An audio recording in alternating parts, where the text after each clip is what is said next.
Salam sejahtera Malaysia. Salam sejahtera tuan-tuan dan puan-puan. Hari ini rakyat Malaysia bakal digemparkan dengan berita panas, berita tergempar dan berita mengejutkan seluruh Malaysia. Berita politik, ekonomi dan perkembangan Malaysia segalanya ada di dalam channel ini untuk semua keluarga Malaysia yang dicintai dan dikasihi. Mari kita menonton video ini. Sebelum itu, sila pertimbangkan untuk tekan butang like, komen, share dan subscribe serta aktifkan lonceng notification supaya anda tidak ketinggalan dengan info-info terkini daripada channel ini. Berita kita akan bermula dalam kiraan 1, 2, 3. Berita bermula sekarang. Hai, hello, salam sejahtera seluruh rakyat Malaysia. Selamat malam tuan-tuan dan puan-puan. Berita hari ini dipetik daripada Malaysia Kini. Naratif baru serangan Perikatan Nasional PN Anwar Perdana Menteri tak berfungsi. PN sebelum ini menggunakan sentimen kaum dan agama untuk menyerang pihak lawan, khususnya terhadap Perdana Menteri Anwar Ibrahim dan Pakatan Harapan PH. Bagaimanapun, naratif yang digunakan kali ini sedikit berbeza.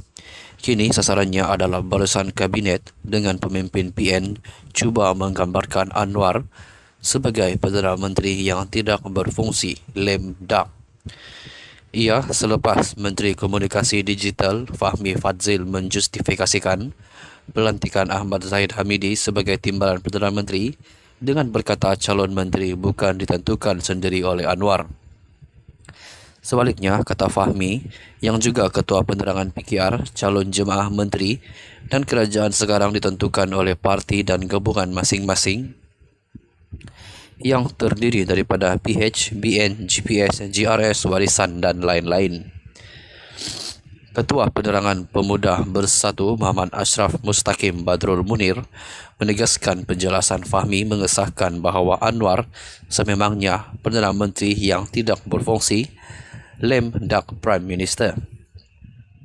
Ashraf yang berulang kali menggunakan gelaran itu terhadap Anwar dalam hantaran Facebook sejak semalam berkata ahli Parlimen Tambun itu perlu tunduk dan tiada kuasa atas segala tuntutan Barisan Nasional BN.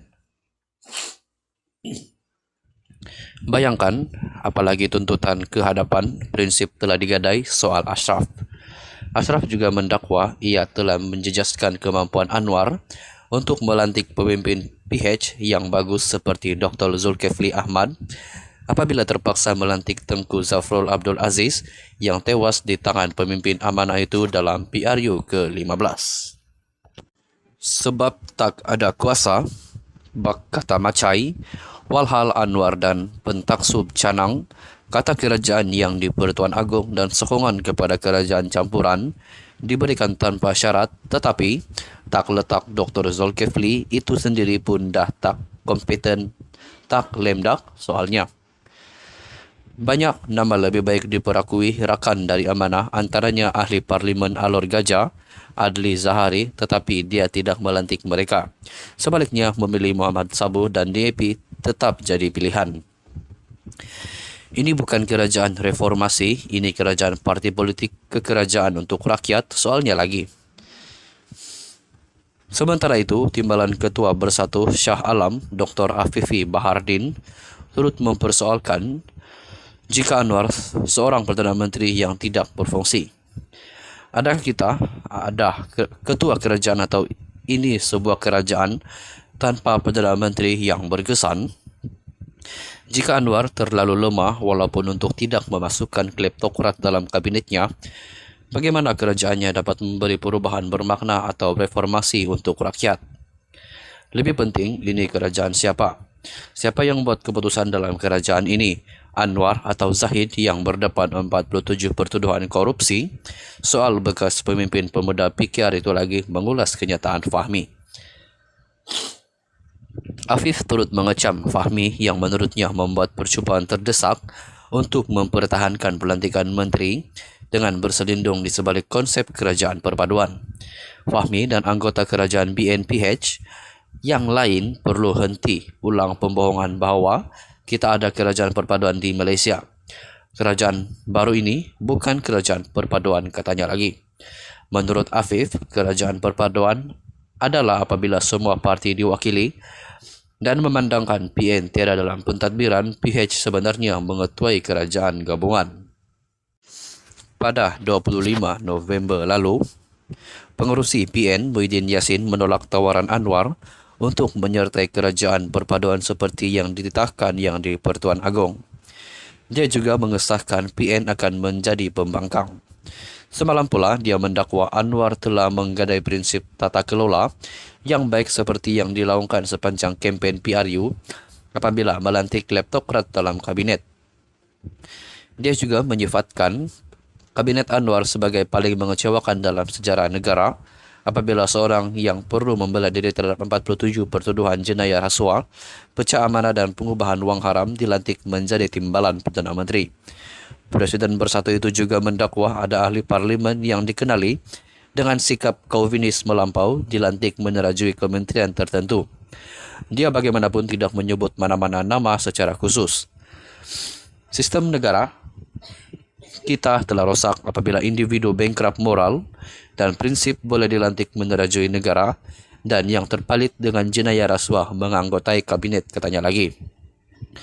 Peralihan naratif oleh PN dengan tumpuan terhadap tadbir urus nampaknya diketuai Bersatu. Sebelum ini, kebanyakan serangan terhadap kerajaan adalah dari PAS dengan retorik bernada kaum dan agama. Namun, pada Khamis lalu, Majlis Raja-Raja Melayu menggesa pemimpin politik tidak lagi membangkitkan isu kaum dan agama. Sekian saja perkongsian untuk hari ini. Jumpa lagi di video yang seterusnya. Stay safe, stay healthy. Bye-bye. Hai, halo, salam sejahtera seluruh rakyat Malaysia. Selamat malam tuan-tuan dan puan-puan. Berita hari ini dipetik daripada Malaysia Kini. Naratif baru serangan Perikatan Nasional PN Anwar Perdana Menteri tak berfungsi. PN sebelum ini menggunakan sentimen kaum dan agama untuk menyerang pihak lawan, khususnya terhadap Perdana Menteri Anwar Ibrahim dan Pakatan Harapan PH. Bagaimanapun, naratif yang digunakan kali ini sedikit berbeza. Kini sasarannya adalah barisan kabinet dengan pemimpin PN cuba menggambarkan Anwar sebagai Perdana Menteri yang tidak berfungsi, lame duck.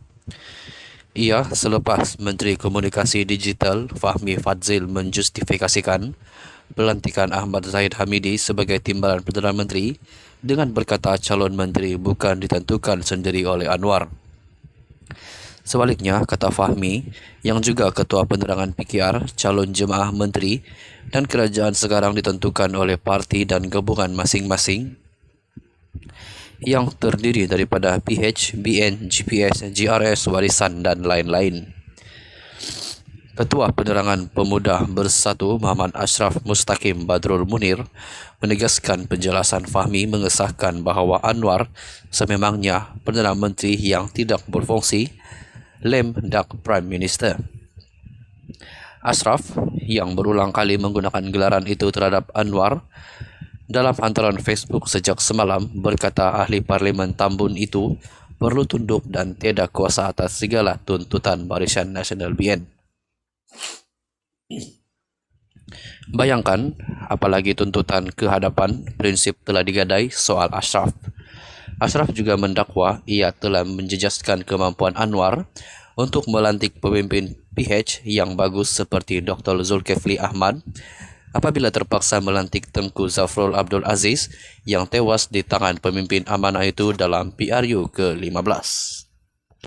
Sebab tak ada kuasa, bak kata Macai, walhal Anwar dan pentaksub Canang, kata kerajaan yang di Pertuan Agong dan sokongan kepada kerajaan campuran diberikan tanpa syarat, tetapi tak letak Dr. Zulkifli itu sendiri pun dah tak kompeten, tak lemdak soalnya. Banyak nama lebih baik diperakui rakan dari amanah, antaranya ahli Parlimen Alor Gajah, Adli Zahari, tetapi dia tidak melantik mereka. Sebaliknya, memilih Muhammad Sabu dan DAP tetap jadi pilihan. Ini bukan kerajaan reformasi, ini kerajaan parti politik kekerajaan untuk rakyat, soalnya lagi. Sementara itu, Timbalan Ketua Bersatu Shah Alam, Dr. Afifi Bahardin, turut mempersoalkan jika Anwar seorang Perdana Menteri yang tidak berfungsi. Adakah kita ada ketua kerajaan atau ini sebuah kerajaan tanpa Perdana Menteri yang berkesan? Jika Anwar terlalu lemah walaupun untuk tidak memasukkan kleptokrat dalam kabinetnya, bagaimana kerajaannya dapat memberi perubahan bermakna atau reformasi untuk rakyat? Lebih penting, ini kerajaan siapa? Siapa yang membuat keputusan dalam kerajaan ini? Anwar atau Zahid yang berdepan 47 pertuduhan korupsi? Soal bekas pemimpin pemuda PKR itu lagi mengulas kenyataan Fahmi. Afif turut mengecam Fahmi yang menurutnya membuat percubaan terdesak untuk mempertahankan pelantikan menteri dengan berselindung di sebalik konsep kerajaan perpaduan. Fahmi dan anggota kerajaan BNPH yang lain perlu henti ulang pembohongan bahwa kita ada kerajaan perpaduan di Malaysia. Kerajaan baru ini bukan kerajaan perpaduan, katanya lagi. Menurut Afif, kerajaan perpaduan adalah apabila semua parti diwakili dan memandangkan PN tiada dalam pentadbiran, PH sebenarnya mengetuai kerajaan gabungan. Pada 25 November lalu, pengerusi PN Muhyiddin Yassin menolak tawaran Anwar untuk menyertai kerajaan perpaduan seperti yang dititahkan yang di Pertuan Agong. Dia juga mengesahkan PN akan menjadi pembangkang. Semalam pula, dia mendakwa Anwar telah menggadai prinsip tata kelola yang baik seperti yang dilaungkan sepanjang kempen PRU apabila melantik kleptokrat dalam kabinet.